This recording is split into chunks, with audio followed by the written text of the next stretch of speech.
back for part 2. We'll start with the Neil Youngs. Now, I really got into Harvest when I was a lot younger, and Harvest Moon. I never massively got into other albums by him, but I had a greatest hits CD or some sort of compilation CD, so I knew all the big tracks for many years. I never got into his albums until I heard On the Beach, because I kept hearing how great it was, and then as soon as I heard On the Beach, I fell back into it and became a bit obsessed. And just so happened this estate sale came around, and I happened to go into a box. A box came out, and I was the first person. I just happened to be in the right spot, and I could see there was a whole Neil Young collection there, and there was 3, 4, 5 copies of Neil Young records. So I just went through as quick as I could and grabbed them and looked for the best pressings. So some of these are upgrades, and yeah, some of these I hadn't had. So it's basically, yeah, as you'll see, a instant Neil Young collection. We got Rust Never Sleeps. Obviously, one side more stripped down and acoustic, one side really rocking. I really enjoyed this record. I knew Pocahontas, Thrasher, and Hey Hey My and Powderfinger. But yeah, this is really wonderful. I really enjoyed this one. Yeah, it's an absolute classic. This one I never heard before, but it gets a big reputation, and I completely get why. The feeling of this record, it's so intense and intimate and dark, and the artwork and the whole vibe and the feeling around it. Beautiful photography. I don't need to talk about this too much. This is a New Zealand pressing. It's a gatefold. It's really great. Edit. This is me editing from the future, putting this into the video that I recorded back when I had more hair. Yeah, I'm editing the video you're watching now, even though it was shot a few weeks ago. And I'm realizing that I'm looking very lethargic, and I'm very undescriptive. I mean, as you just saw in that Tonight's the Night edit, I didn't even talk about the music. I seem very out of it. I clearly must have been really tired.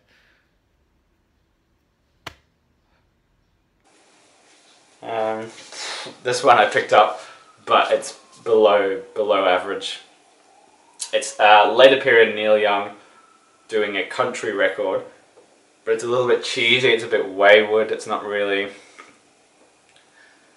I don't know, it's below average for me. I may not even keep it. It does have a beautiful cover though, as in the artwork. But yeah, I don't know. I'll give it a couple more listens. It's just okay.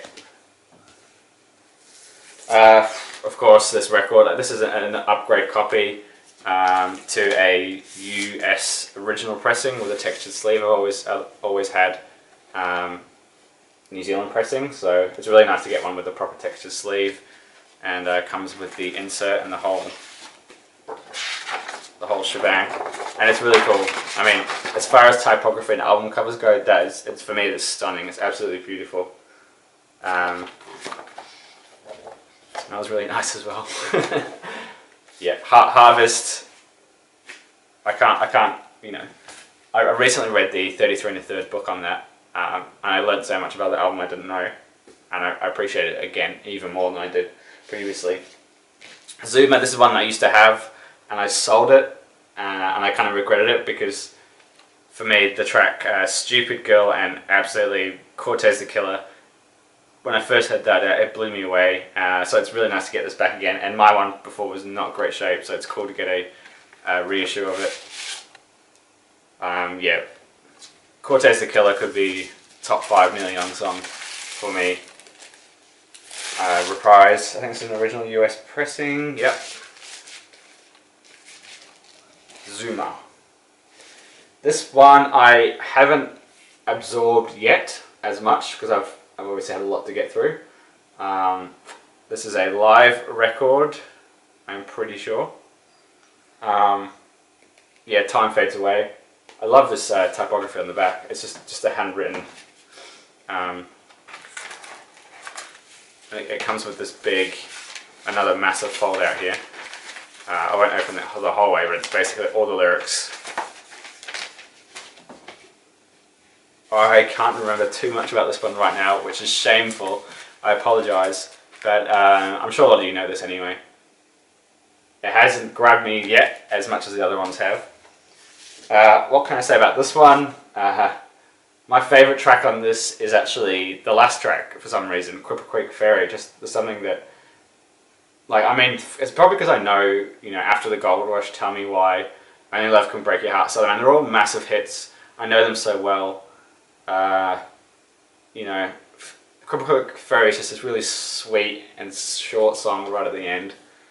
I just really like it. I don't know, it just describes a time or a place or something really well. And I have got a copy of On the Beach somewhere, but I can't find where I put it. Okay. Clearly I didn't. Oh, here it is. Yeah. And On the Beach.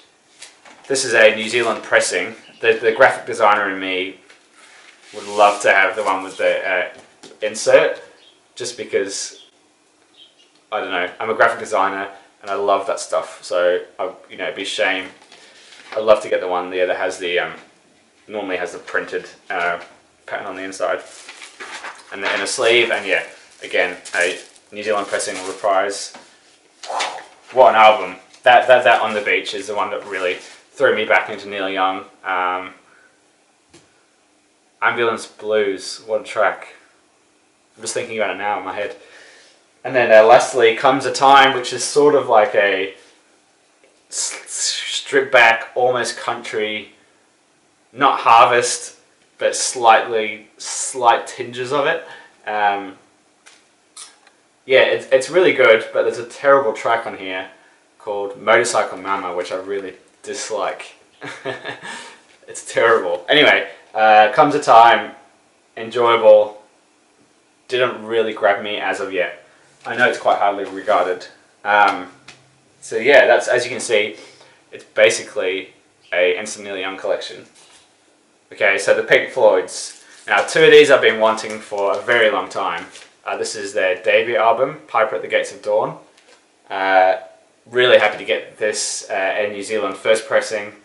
I mean, to me, I prefer this over A Saucer Full of Secrets, but I mean, it's got, you know, Lucifer Sam, Take Up Thy say that a few times, Take Up Thy Stethoscope and Walk, which the Mars Volta covered, and they played it live when I saw them around 2006, and that blew me away. And then, of course, you know, Interstellar Overdrive, we all know that track. Yeah, this is their debut, Piper at the Gates at Dawn. Wonderful. This is their second record, I'm pretty sure. It's also full of secrets. Highlights for me, this is Corporal Clegg and Set the Controls of the Hearts of the Sun, for the Heart of the Sun. Which I knew because the Smashing Pumpkins covered it in my youth. Yeah, a long time ago. But yeah, this is killer. I mean, it's great artwork. It's very cool to have it finally on vinyl, to hear it on vinyl, you know, properly. Yes. This is one that I used to have, and it was really dirty, and I got rid of it, and I've finally found an original. I see these all the time, but they're always quite pricey, so I managed to get one really cheap. I think I paid $5 for this medal on the New Zealand Harvest label.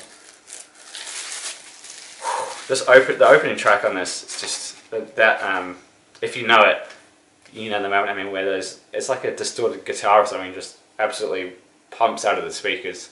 It's really amazing. Yeah, so Metal, this is the one just before Dark Side of the Moon, I think. So it's like that perfect blend of this earlier Psyche sound and the later Dark Side sound. Could be my favourite Pink Floyd, but I do really like the debut record, especially as of late. Okay, last lot of Bowie stuff. I'll try and get through these really quickly. Yep, this is a New Zealand pressing. Is it? Or is it a UK press? No, it is a New Zealand pressing. Of Hunky Dory. Kooks, I really enjoy. I don't need to talk about David Bowie, surely. Jesus Christ, that was terrible. I can do a better job at describing David Bowie than that. That wasn't even a description. Come on, James. Do better. Roger, this is the one I was missing to complete the Berlin trilogy and all that. Always get confused how this opens up in a weird way. Comes with the old inner sleeve. Highlights for me in this one is probably Fantastic Voyage to open it, and I really like The Assassin. This is Kanye West's new record. I'm not going to talk about this any further. This one, apart from obviously the big hit, I had never heard the rest of the record before, and I was really impressed by it. The track Letter to Hermione really got my attention, and I really felt held by it. It was really cool. And Memory of a Free Festival, yeah, really cool. I was blown away by this. I never heard it properly before, so yeah, sacrilege. You know, I had a lot of these records and I got rid of them, which was so stupid. So I kind of feel like I'm making amends and getting them back now. Diamond Dogs. I've already got a copy of Low. I have a Dutch pressing. This is actually a German pressing, as you can see there. So the collector in me is obviously going to keep the German pressing and trade in the Dutch pressing. This one, obviously I already have, it's my favourite Bowie record. This is a original UK pressing, so I was very excited to see that in absolutely mint condition. So to get that for $10, I was over the moon with that. And I mean, there was like 7 copies of this, all different pressings, and it was so busy and so crazy that I just was so lucky that I picked up this pressing over other ones, because I just, yeah, it was just chaos. Aladdin Sane, again, one that I had and I got rid of. I mean, this has got the cool gate. I don't think my original one had a gatefold, and then it comes with the inner sleeve, which, again, from a graphic design point of view, is really cool. I'm not talking about the music because I don't need to. And this one, which is, I really like this record. And I've been wanting it for ages, and I just have never seen it for a decent price. Up the Hill Backwards, and Ashes to Ashes, Teenage Wildlife, and Fashion in my highlights. Especially Ashes to Ashes. I feel like, I remember when David Bowie died, for some reason I was listening to that track a lot, and the production and the sound, and I don't know, it really clicked with me at that time, and I couldn't stop listening to it. So yeah, there we go. I can't believe it's 2017. I've been making videos for 6 years, and I'm showing you Neil Young, David Bowie, and Pink Floyd. What is the world coming to? See you guys.